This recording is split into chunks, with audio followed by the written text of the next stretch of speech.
तो दोस्तों, आज शाम को जैसे ही बीपीएससी ने अपने ऑफिशियल वेबसाइट पर अपलोड किया कि 72वीं बीपीएससी परीक्षा जो कि 26 जुलाई 2026 को होने वाली थी, यानी एग्ज़ाम से मात्र 4-5 दिन पहले परीक्षा को स्थगित कर दिया गया।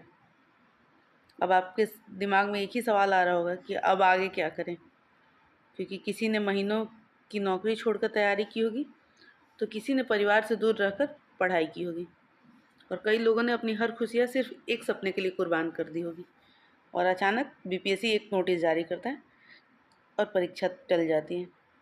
हालांकि परीक्षा दोबारा होने से तो ये बेटर है कि परीक्षा को टाल दिया जाए और उसको अच्छे से पूरी पारदर्शिता के साथ और पूरी मतलब दुरुस्ती के साथ अच्छे से एग्ज़ाम लिया जाए, ताकि एग्ज़ाम के लीक होने के चांसेस ना रहें। लेकिन एग्ज़ाम को पोस्टपोन होना भी इस बात की गारंटी नहीं देता है कि पेपर लीक नहीं होगा, क्योंकि हमारा कई बार ऐसा हो रहा है कि बीपीएससी जो एग्ज़ाम्स ले रहे हैं उसके पेपर लीक हो जा रहे हैं, फिर बीपीएससी री एग्ज़ाम करा रहे हैं। हालांकि इसके कंपैरेटिवली ये तो बेटर है कि एग्ज़ाम को पोस्टपोन कर दिया गया बिना कराए हुए। लेकिन अभी कुछ दिन 10-15 दिन पहले बीपीएससी ने अपने ऑफिशियल वेबसाइट पे एकदम क्लियर इंस्ट्रक्शन दिया था कि परीक्षा 26 जुलाई 2026 को ही होगी। और उसके बाद इस एग्ज़ाम को कैंसिल करने से बहुत स्टूडेंट लोगों को दिक्कत हुआ होगा, क्योंकि कई सारे स्टूडेंट लोग बिहार से बाहर रहते हैं, दिल्ली और अन्य शहरों में रह के तैयारी कर रहे हैं। और कई लोग मतलब जो शादीशुदा औरतें हैं वो अपने ससुराल से आ रही हैं, मतलब सब अलग अलग शहरों में रह के अपना कुछ नौकरी कर रहे हैं प्राइवेट, वहाँ से आ रहे हैं। तो सबने मतलब अधिकांशतः बच्चे ऐसे होंगे जिसने अपना टिकट करा लिया होगा। और अब जब एग्ज़ाम से मतलब मुश्किल से 4-5 दिन पहले अगर एग्ज़ाम कैंसिल होता है, तो उन सबको भी बहुत बड़ी समस्याओं का सामना करना पड़ रहा होगा। खैर, अब जो होना था वो तो बीपीएससी ने कर दिया। अब इस बात में मैं ये समझ सकती हूँ कि इस समय सबसे ज़्यादा दर्द हो रहा होगा किताबों का नहीं, बल्कि टूटते हुए मन का हो रहा होगा। लेकिन मैं आपसे एक सिर्फ बात करना चाहती हूँ कि परीक्षा स्थगित हुई है, आपका सपना नहीं। दोस्तों, बीपीएससी ने आधिकारिक रूप से 26 जुलाई को होने वाली 72वीं प्रारंभिक परीक्षा को अपरिहार्य कारणों से स्थगित कर दिया और हमारा इस पर कोई नियंत्रण नहीं है, क्योंकि ये आयोग का फैसला है और हमें मानना है। लेकिन इस फैसले के बाद हम क्या करेंगे, इस पर हमारा पूरा नियंत्रण है और यहीं से तय होता है कि कुछ महीनों बाद रिजल्ट आने पर आपका नाम सूची में होगा या नहीं।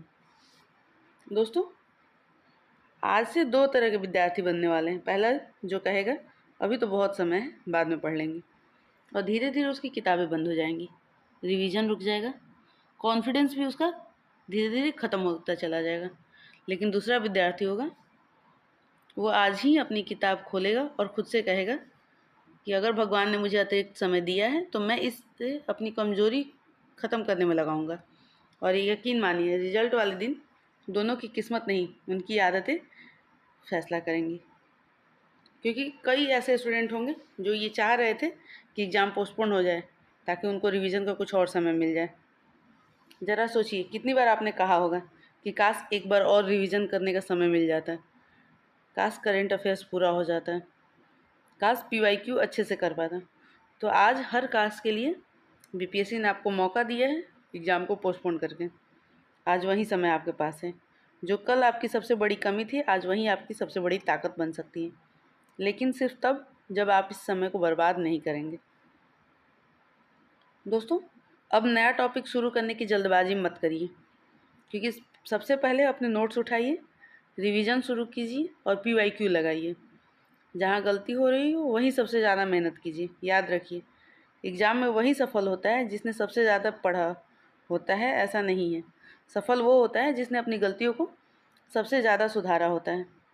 दोस्तों, किसी महान व्यक्ति ने कहा है कि ज़िंदगी आपको जितनी बार रोकती है, उतनी ही बार यह भी देखती है कि क्या आप अपने लक्ष्य के लिए कितने गंभीर हैं।